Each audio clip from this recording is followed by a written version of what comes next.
Ladies and gentlemen, it's draft day.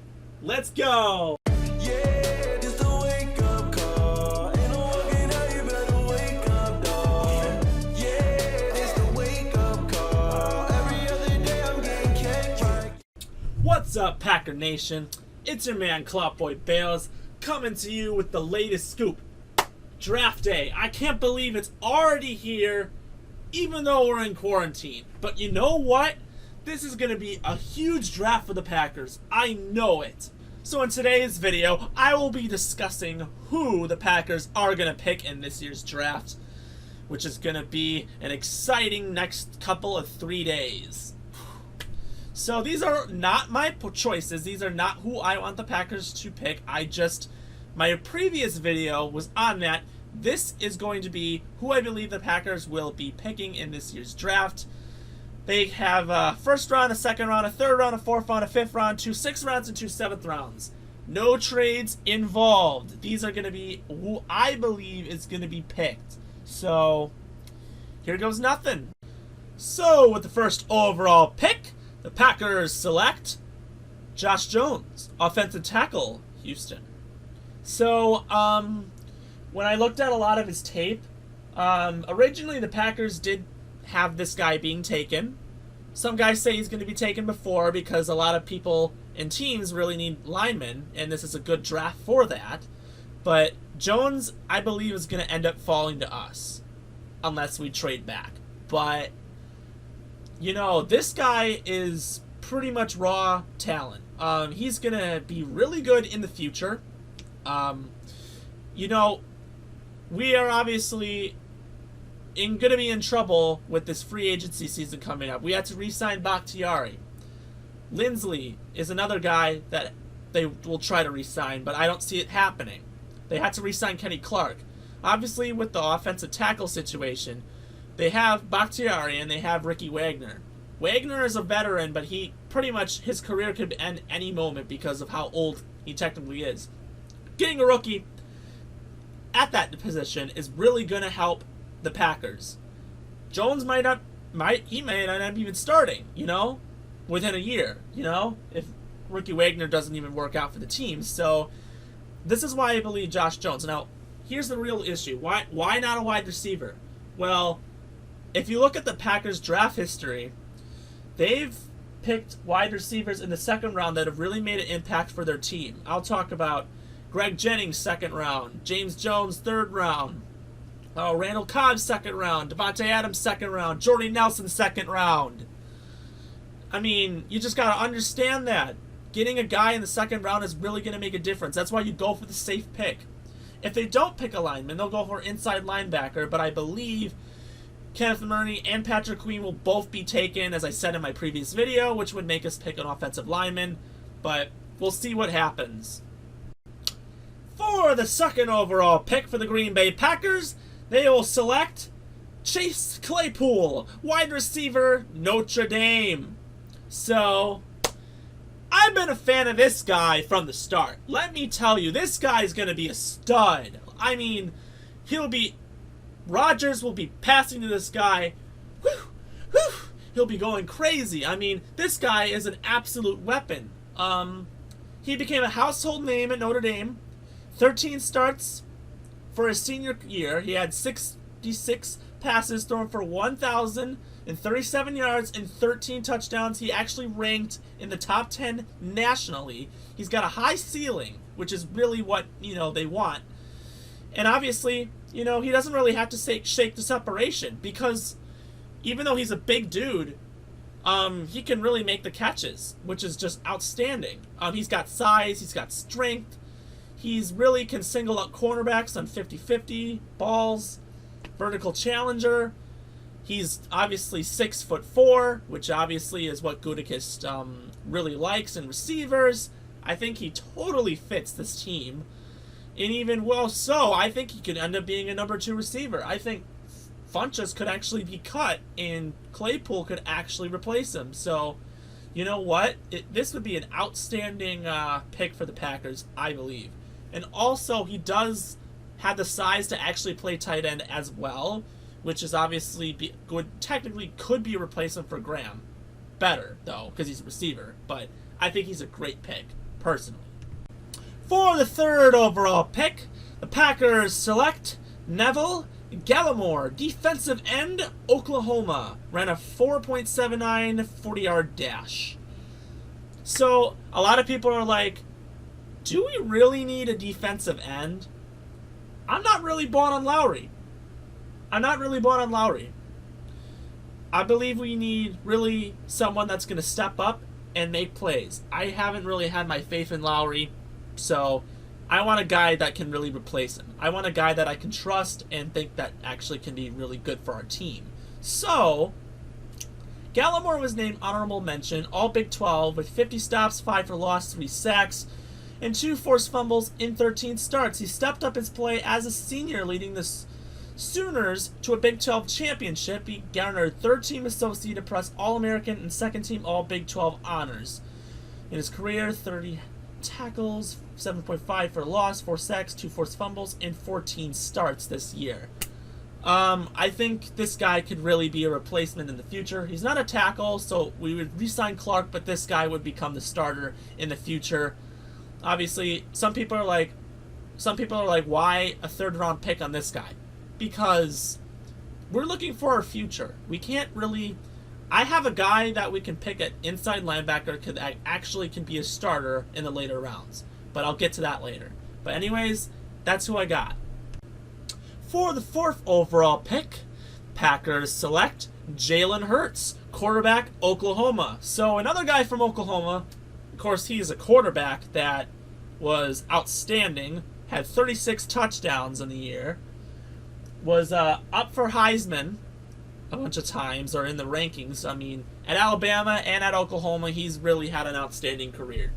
But why is he going to fall to the 4th round? Doesn't make sense to me. I think he's way worth it higher, but the Packers are one of the teams that were interested in him and did talk with him. His comparison is Tim Tebow. He's a winning dual-threat quarterback known for his strength, toughness, and character.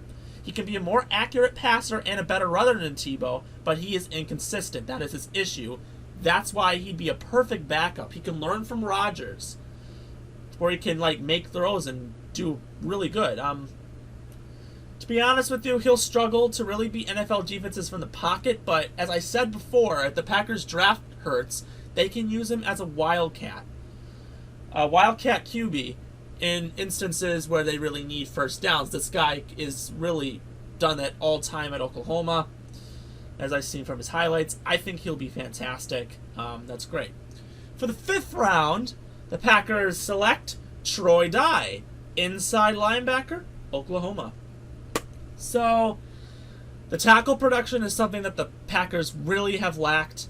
Now, I'm surprised he's going to fall with the 5th round, if that ends up being what it ends up being, because I think this guy is better than what he is. He's got a great football IQ. I mean, and really, he's got an awesome frame. He's a real block that it's hard for players to get through him. I mean, he's just one of those tackles that is really tough. I mean, but the problem is he's not the biggest guy. And I get that. Obviously, as inside linebacker, you really want to have a bigger type guy. But looking at the inside linebackers that the Packers have got, Oren Burks and Blake Martinez, those aren't really that big inside linebackers. So this guy really could fit with the team. Technically, he might end up being an outside linebacker, but really he's a 3-down talent. He can cover, he can blitz, plus to backup. He can go to backup to starter immediately. I mean, our linebackers right now are Oren Burks, who just struggles, and Kingsley, or Kirksey. Yeah, Kirksey. But this guy, I think, could actually work his way as a starter if he has a great training camp. So, that's that. Okay, for the 6th and 7th round picks, I'm just going to choose guys that I think will be around during that time, and if they're around, this is who I believe they will get. So, in a situation like this. So, the first 6th round pick that we got, I believe that we're going to get A.J. Green, cornerback out of Oklahoma State. He's an outside cornerback, size, length, like Kevin King, but the lack of speed can actually like limit his traits. He actually likes shifty targets. He's got athleticism, but of course the quick routes, just like Kevin King, is what he struggles with. But like I feel like he could end up replacing King in the future if we don't re-sign him. I know 6th round might be far off, but this guy seems to really have upside. He's not the wide receiver, he's the cornerback, which one of these days I'd love to see AJ Green go on AJ Green, which would be pretty funny. But you know what? He probably right now is considered a backup. So next up, I have the Packers taking a wide receiver. There were a bunch of names listed. There was this one guy I thought, but I feel like he's going to be higher up, and I feel like they're going to have to address the other needs. So I think getting one in the 6th round might be a better suit. Believe it or not, the wide receiver I think we might end up getting is Quintez Cephus. Crazy as that sounds, Wisconsin Packers. Getting him would be huge. I've been a fan of this guy from the start. Missing all of 2018 due to the whole sexual allegation thing. Everyone was like, is he going to play? But he got right back into his habits. He had some pretty memorable games later on the season. He started off pretty quiet, had a good game against Central Michigan, has caught passes. Of course, Wisconsin's known for Jonathan Taylor. And by the way, good luck to where he goes. But, Cephus is just an incredible player. Wherever he goes is just going to be outstanding. But anyways, I think he's a great guy for this team. He's a build-up runner. He lacks suddenness. And it's really hard to be unnoticed. He really does well in the slot, and it's hard when he's open. He always makes the catches. He's just such a good target. Really, he can be a number 3, number 4 receiver for the Packers if we get him. I mean, it's a pretty crazy play for that. Next up for the 7th round, I'm just going to go over some of these guys that could really they might not make the team, but they could be good position players. DJ Dallas, running back out of Miami, would be one of the 7th round picks. I don't think he'll actually make the team because we got Aaron Jones and Jamal Williams. He could make the practice squad. But, he was a high school quarterback, came into Miami, played wide receiver and running back, switched to it. He's basically a 3rd down guy, could play wildcat. He's got open field wiggleness, size, speed. And he could do really well on the special teams, which would definitely be helpful. And then the other guy is John Mockton. He's a guard out of Boise State. I did think that we were going to get Erza Miller, a tackle out of Boise State, but he's left tackle, which would mean if we got him, that would be the end of Bakhtiari. So, personally, I like this guy out of Boise State. He's a 3-year starter, good size, good. Unfortunately, he's got short arms, but obviously he's a 7th rounder, so he would come as a backup. Of course, he was knocked off balance because of that, but he has played so much better throughout the years, and I feel like he's someone that could actually improve throughout his career. But he does lack the consistency of a guard, but I feel like he could still fit with the team. So, yeah. So anyways, that is who I think the Packers will take. Of course, as I said before, I don't know what they'll do in case they end up trading. They usually end up trading back in the 1st round, or last year they traded 4 over, which is like a first for me. But, anything can happen. It's the NFL draft, which is why it's one of the most exciting things to watch on TV. Of course, it starts at 7 on ABC, ESPN, and the NFL Network, so stay tuned on that. I'm real excited. We're really looking forward to, me and my parents are really looking forward to next year's season. I'm excited. We'll see how everything goes. Anyways, it's your man Club Boy Bales signing off. We'll see you next time on Wake Up Call. Take care, and we'll all get through this.